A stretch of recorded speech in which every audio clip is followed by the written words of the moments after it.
and welcome to your Thursday One show, live on BBC One and iPlayer with Clara Ham. And Alex Jones. Now, if it is high-stake drama you're after, then you, my friends, have come to the right place, because tonight we have 4 actors all on a mission to keep you glued to your seats. Indeed, yes. First up, making his one-show debut, is one of Hollywood's finest actors, starring in iconic movies like Raging Bull and Taxi Driver. And now Robert De Niro is ready and waiting to tell us what it's like to play not one, but 2 famous mob bosses in his latest film, The Alto Knights. Joining him is his co-star, Debra, who millions fell in love with in Will and Grace and The Star's Wife, and now she's embracing the drama of being married into the mafia. I know what to do. What does that mean? And they're in great company, because adding to our dramatic Thursday lineup is an actor who loves to play the bad guy. But now you can see Stephen Graham in his most emotional role yet, as a father whose teenage son is arrested for murder. Yes, it's called Adolescence. Now, one critic called it the closest thing to TV perfection in decades. And Stephen will be the first to admit that he's not the star of the show. It's Owen Cooper who plays his on-screen son. They'll be telling us about it later on and the incredible way in which it was filmed. And we've got another lovely one, big thank you for you, when our very own Roman Kemp gets to surprise Kate from Belfast on the set of his quiz show, The Finish Line.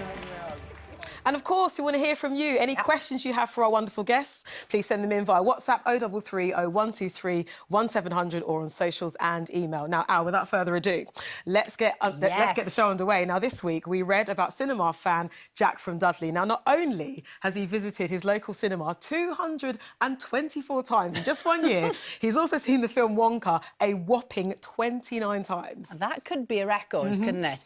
And it got us all thinking, what's the one film that you could watch over and over again? Here's Richie.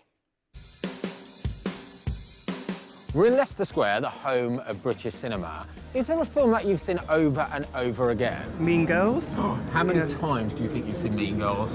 Don't ask me that. 20s? More. 30s? More. 40s? I'll tell you, when I was at university, we watched it every day. No!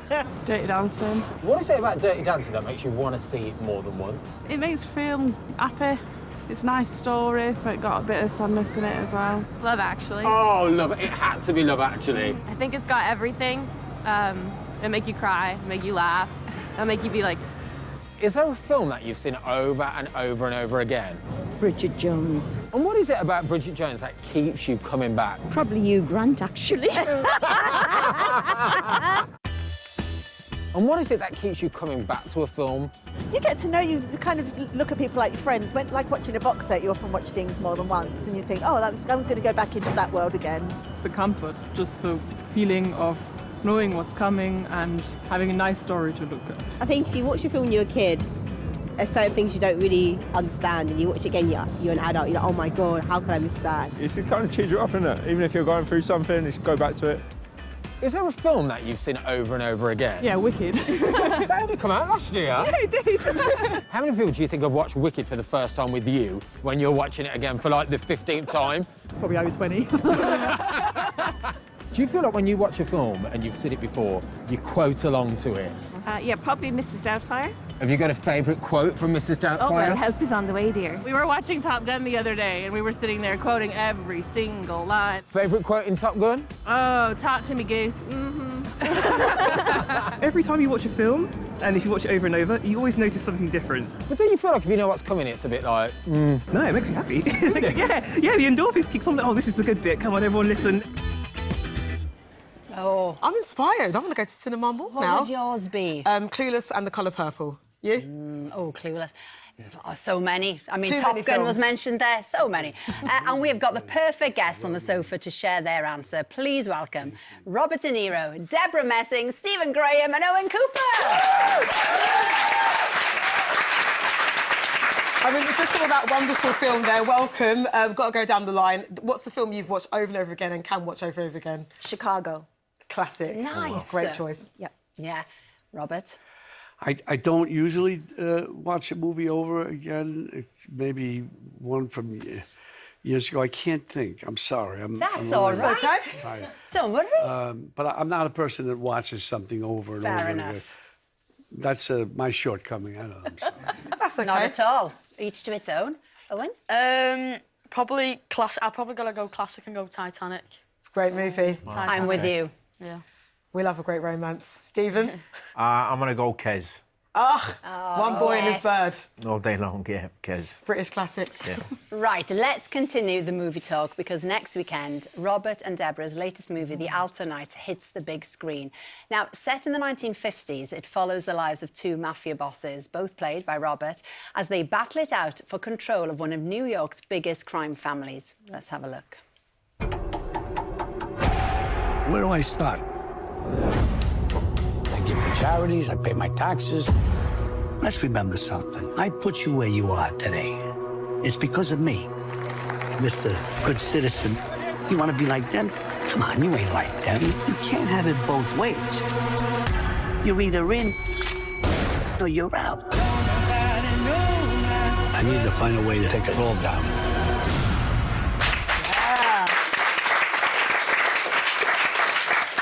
Congratulations, we both loved it. What a story it is. And as we said, Robert, you play Vito and Frank. Both very different men, aren't they? Yes, it's like two sides of the same coin, more or less, you'd say. Yeah. That's how I describe it. Debra, talk to us about Bobby. You know, she has to deal with one of these men. How does she fit into the story? Bobby's really fascinating because, unlike most mafia wives, she really is a partner. And they have... she's in the know of everything that's going on, and it's a very progressive marriage. She doesn't fear him, which is fab. No, she doesn't. She's a strong woman. She's smart, and but they're perfect together. And is it right that they didn't have children? So was it you that suggested they should have dogs then? Well, no. Bob, well, it was in the script first. It was in the script, yeah. And so I, my girlfriend, we have a lot of dogs, so she said, maybe you could put these dogs in, or one of them. And I said, okay, let me introduce them to Barry Levinson, the director. And, they had to audition. And Barry met them, he liked them, and he said, okay, you know. So then we somehow got into a thing of how they would dress. And since it was cold weather, walking them in the park, it seemed to make sense that with these characters that the dogs would wear something to protect them. And if they're going to wear something to protect them, it might as well be mink. Wow. So that's what we outfitted them with mink coats and hats and the whole... And once they were on set, I had a scene by myself, and I was like, can I borrow the dogs? And he was kind enough to let them take center stage again. Yeah, wow. They're brilliant. We love it. Yeah. Method dogs, they were definitely living well, living and acting well. David has messaged in asking Robert, what was the most challenging part of playing those two roles?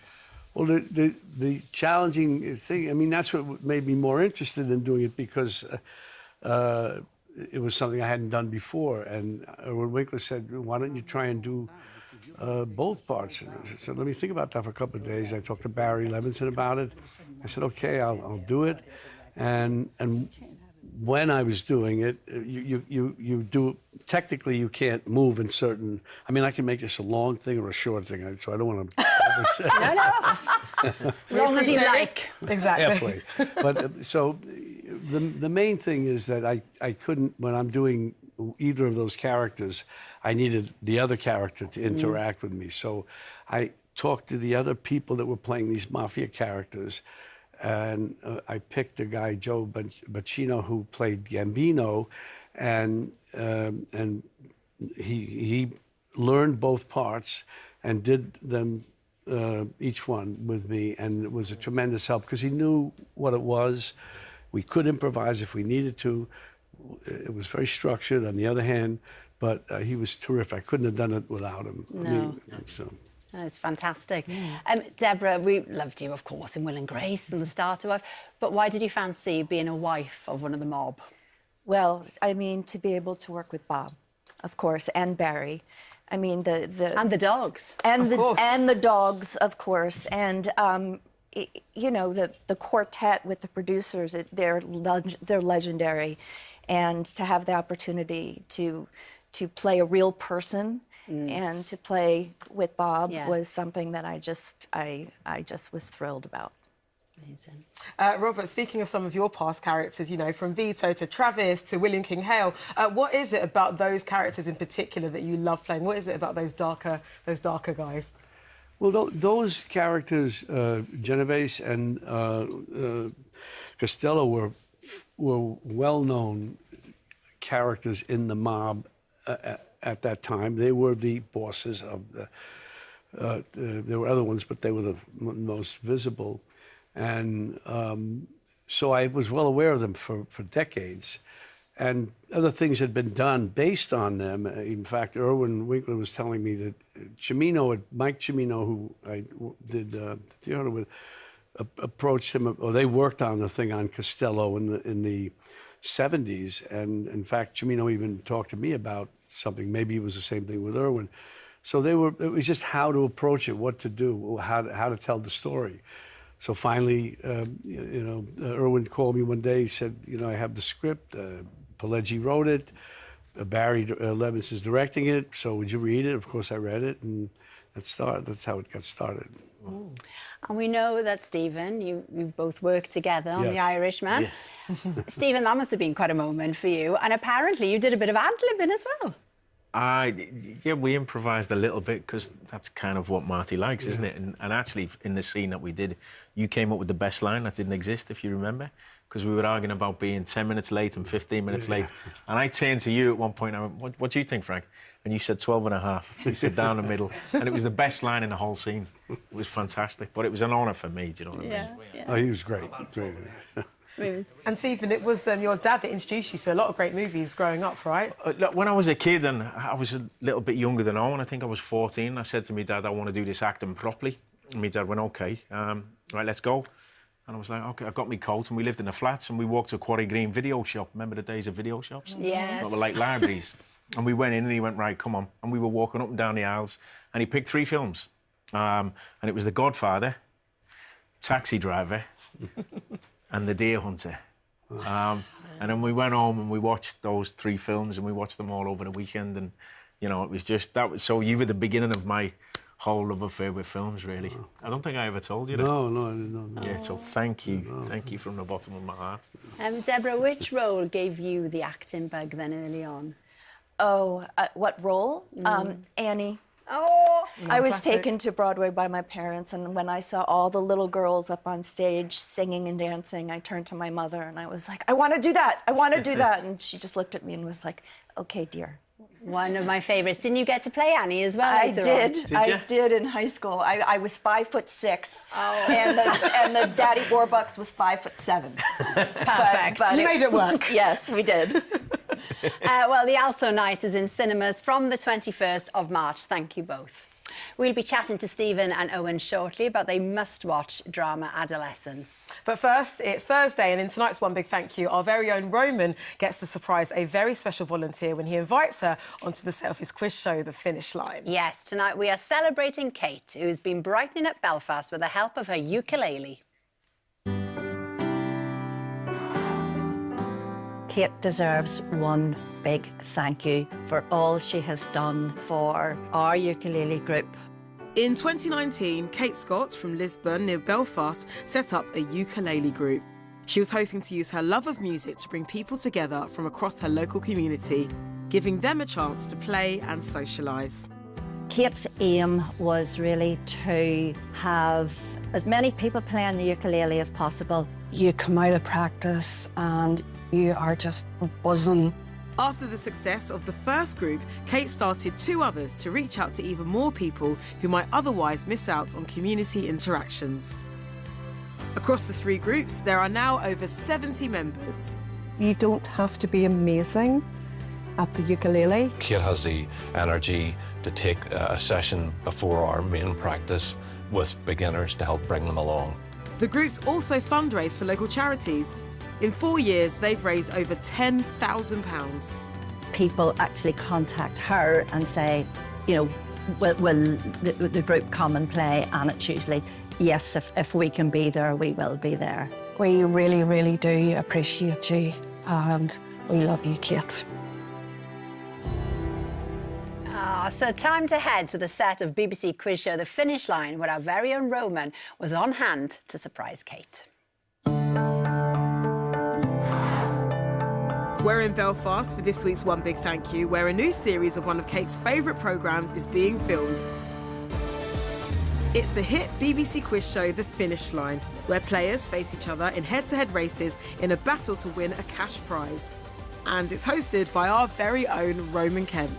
I love my music, and I know the power that it can have, not only on people's mental health, but also to bring everyone together. So when I heard about Kate, I thought it was fantastic that we could surprise her. Now, Kate thinks she's here to help road test 2 new rounds the producers want to add to the show.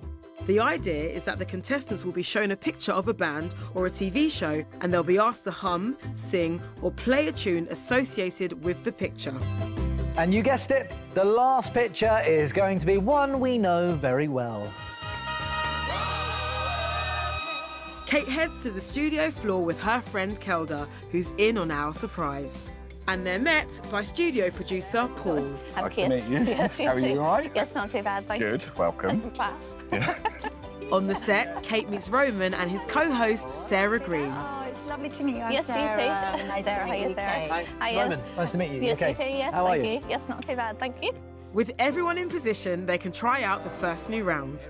So it's time for our qualifying round. Sarah, how does it work? So qualifier 1 is the picture round. We'll reveal a picture of a band, and then, Kate, you'll need to sing, play or hum one of their tracks. If you don't know one, you can pass. I think you'll be okay. Kate, are you ready for this? Ready. Okay, good luck. We got this. Let's see our first picture. Welsh singer. Bit of Tom Jones.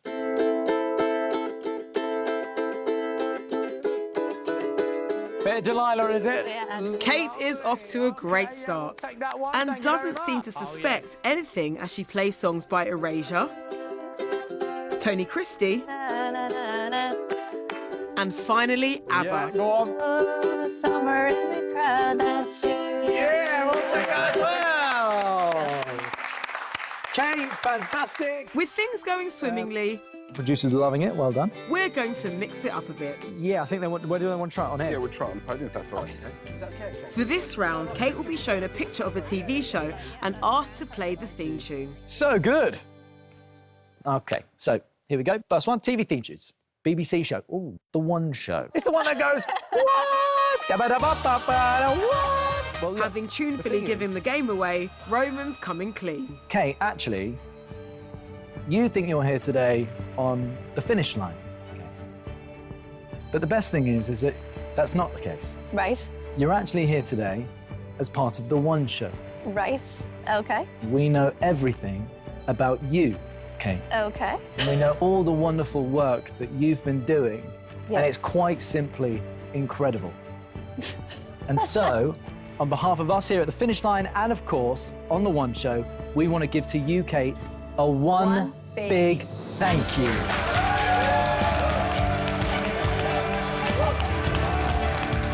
And Kate, we're not the only ones that wanted to say thank you. Okay. Take a look. Hiya, Kate. Oh, what an amazing surprise from the brilliant team at the finish line, including our very own Roman.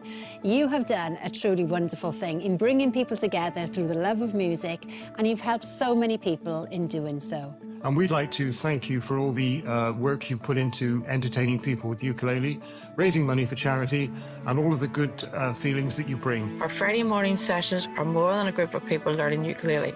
It's a time where we can make new friends, have a laugh, have a wake up tea, although learning ukulele is definitely not of benefit. Kate, you work so hard behind the scenes for all your groups, so we're really proud that you're being recognised. Love you, Mummy. Oh my goodness. Congratulations. I'm in absolute shock. I can't believe that. Why is it that you've been working so hard? I think it's just bringing people together. I think music is good for your heart, good for your soul, and just good for your mental health. Music you know? is medicine as well, It's isn't it? absolutely medicine, yeah. And you go out and play ukulele and you forget about your worries for the night. Well, Kate, thank you so much. Thank you. And Kate, you'll realise that tonight that's been on, and our 4 guests here watch the whole thing. There we and go. Celebrating Kate, lovely. Yes, Kate. And of course, you can see Roman and Sarah on the finish line every weekday, 4:30 on BBC One and iPlayer. And if you know someone like the wonderful Kate, then tell us about them. One big thank you at bbc.co.uk.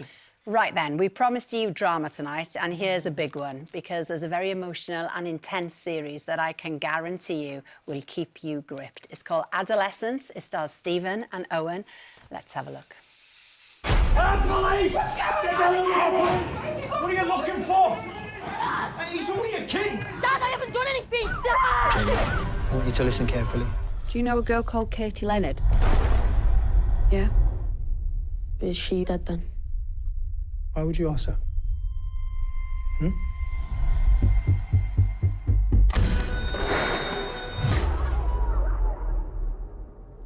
What have you done?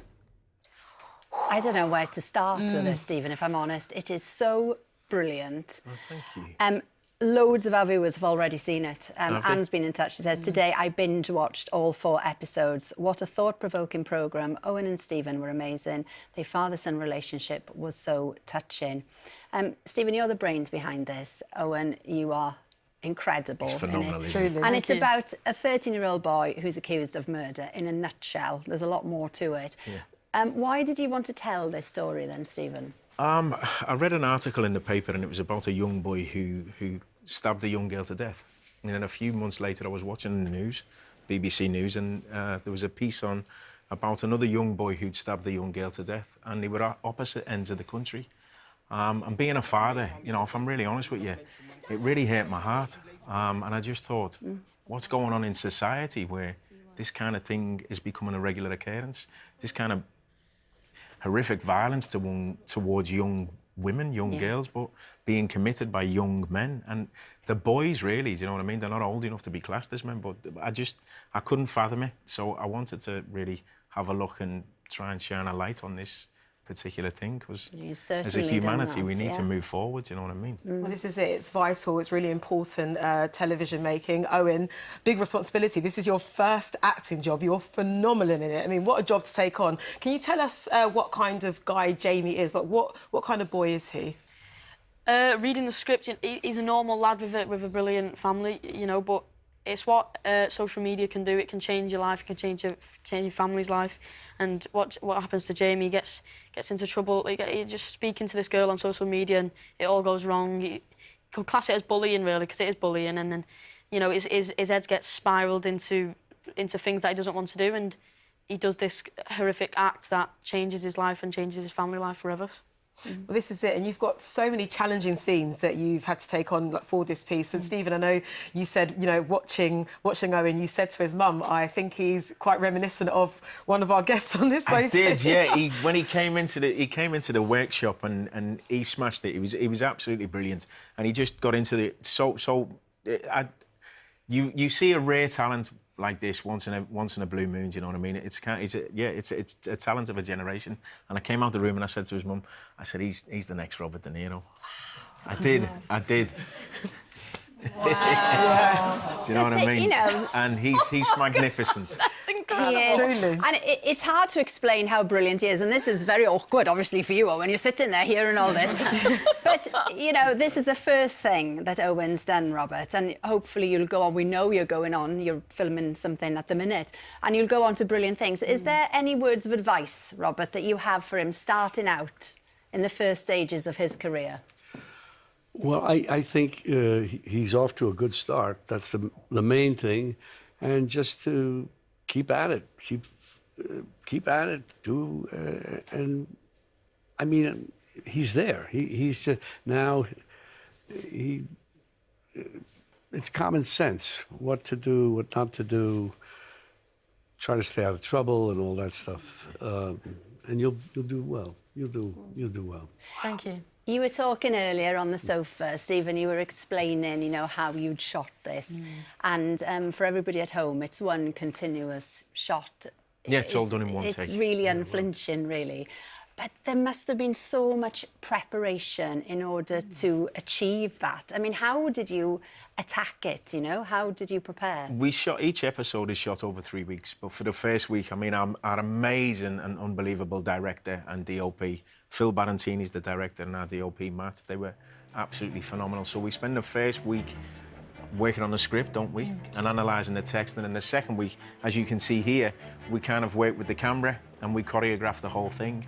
And then the third week, you shoot 2 scenes a day. So ultimately you could end up with 10 takes. But for the first episode, what you see, that was our second take. And your episode, which is unbelievable, isn't it? You've seen his episode 3. What take did we end up using for that? 13, I think. So take 13. So we had a couple of stop-starts, you know what I mean? But it's from the beginning to the very end, it's all done in one continuous sequence, one take. Lucky 13, for sure. Yeah, it was. Owen, got to ask you, you know, because as we've seen, you know, it was shot in such a particular way. Now, we know what it is to do live TV. We're one and done. You're making this thing to last forever. How did you go about, you know, just making sure you didn't make any mistakes? The people around me helped me, you know, Stephen, Erin, she's amazing in episode 3. And it was just the people around me that I can bounce off of. And it was the script. The script was long, but it was fine because I had the people around me to... Because a lot of it's not followed by the script in episode 3, so me and Erin, you know, just bounced off each other, so... You improvised, didn't you? Yeah, so she helped me so much, and obviously with Stephen, Ashley, all of the cast were amazing, so yeah. Truly incredible. I understand there's a little tip you can give us about a yawn moment that happens in episode 3. Yes. So in episode 3, it was the second take of the day. We do 2 takes a day, so it was the second take, and you know I was tired, so course. I don't know. Understandably, a yawn came to me, and then Erin did an amazing line. She said, "Am I boring you?" So, and that took me back because and it made me smile because it wasn't in the script, so I wasn't expecting that at all. So, yeah, it took me back a little bit, but yeah, it was an amazing. And with that, he's feeling the pressure, but he's in the moment. And any actor, that's all we're trying to do, isn't it? Be present, be in the moment. And with this kind of way of filmmaking, it really helps you to do that. Well, you can watch Stephen and Owen in Adolescence on Netflix from today. Right, we've got so many messages. So many messages. And 45 seconds right, to Sasha do it in. says, I binged it today. It was so powerful. Stephen is sublime as always. And Owen, you've got an incredible career ahead of you, says Sasha. Thank you. Fran says, great to see Debra on the show. I am a massive Will and Grace fan, aren't we all, Debra? It's brilliant. And Tony says, watched Adolescence today, episode 3. It's amazing. Wow. Thank you. Go. That is all for this evening. Thank you so much to our wonderful guests. Thank you so much. I'll be back tomorrow with Lauren. We're going to be joined by Mark Bonnar and the new stars of Casualty, Ollie Ricks and Robert Bathurst, and an epic performance from Riverdance. So we will see you tomorrow night from 7. Me and Lauren. See you there. Bye.